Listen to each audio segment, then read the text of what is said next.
Hello and welcome everyone to Blindfold Chess video.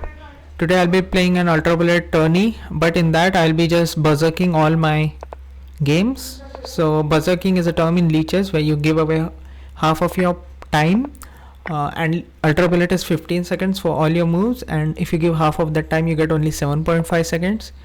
So as you can see, I don't have to press the berserk button because I have a berserk button, berserk plugin that was developed by one of the developer who is a really good leeches contributor too, and also I don't have to look at the timer at the right, because on the center of the board there is a red bar, and that red bar is at since I'm at a time disadvantage of 7.5 seconds at the start of the game, the red bar just is down, and as I recover time by gaining some tempi, playing some good tricky moves. So it's very important to trick your opponent. Oops, the queen is hanging. So yeah, but here I couldn't trick with the pre-move, but without pre-move I would have tricked. But yeah, tricking with the pre-moves and tricking with sequences of pre-moves, so that's an art, and that's not normal chess, you can say. Now I get the free queen and mate is coming soon. Yeah, so yeah, 2 wins, third game, and I'm up against a 1400 player. Should not be a big deal.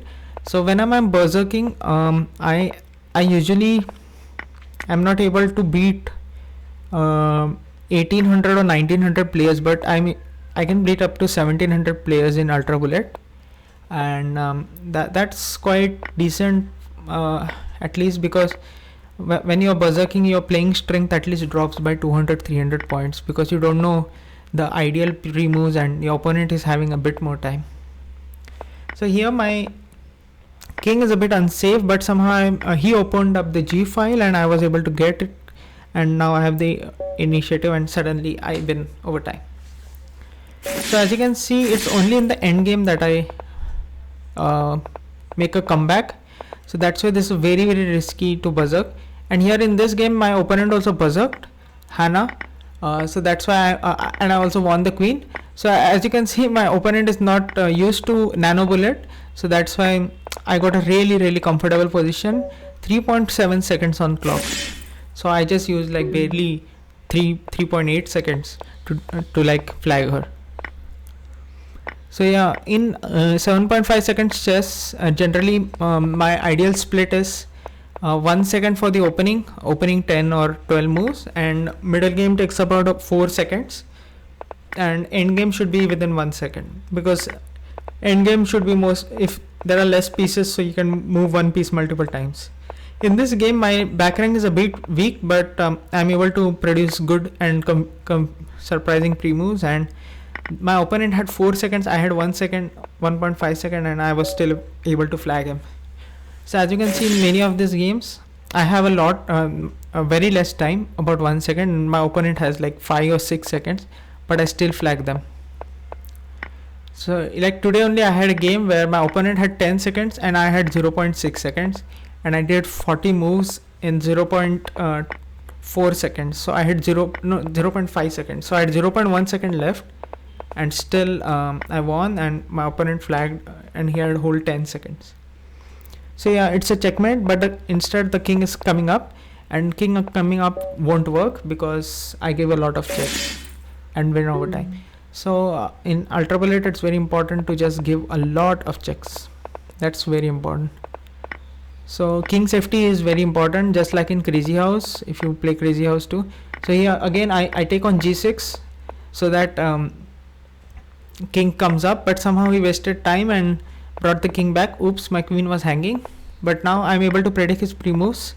Knight coming on f3, bishop coming on e4, and now I'm a rook up and I have a good solid pre-moves. So yeah, 7.5 chess is a bit tough if your opponent is playing fast, but if you can just surprise him and trick him, then it's manageable. Flagging people with only half the time it's possible. So here my queen is a bit confused, and I somehow exchange the queen, try and break open the f file, complete the development maybe, and get as much piece play or pawn pushes as possible. So here I sacrifice my knight, I sacrifice my bishop, I then hang my rook, and my king is stuck to the back rank, and I suddenly have h5 check, and then he runs out of time. So there is a lot of luck in ultra bullet berserking too. So on pawn he takes it.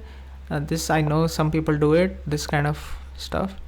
He might take on c2. Okay, I want to keep the bishop, but I have double f pawns. He gives a free knight because he doesn't have a good square for the knight. Now I do a queen exchange, and his rook is stuck, and I get a good long diagonal. I get a free rook, and I get a free bishop, and now he has weird pawn storm, but I'm just see, he has 5 seconds and I have 1.3 seconds, and he is giving me checks, so that's like super disadvantage. But still I'm able to flag him just because I do like I use a keyboard, so that's why I'm able to do pre-moves. I'm able to cancel and make new pre-moves much faster.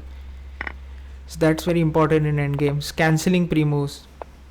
In middle game you have to predict pre-moves, whereas in endgame you have to cancel. Now doubled e pawn, my position is super awkward. Double c pawn 2, I exchange the queens. He doesn't know how to use make benefit of the position, and he has a 5-second lead, but he's still not capitalizing on it. I'm planning to take on g2 because I wanted the king to come up, but now it's easy pre-moves because I have a bishop and he has a king, and soon I'm going to grab all the pawns, and either it's going to be a draw if I flag, and otherwise I win. So but in this case I won. So I'm up against a 1500 player, and I do this very common trick of taking the pieces on the long diagonal. I predicted the knight would try and take my queen by doing a weird move, and here I missed a pre-move. The bishop moved, so that's why I lost. Now he gave a free queen, and now I'm able to take this pawn because I knew that his pre-move would be something else. And now here it's just lot of checks. King is open, I have a bishop and a rook. It should be easy. So very comfortable win.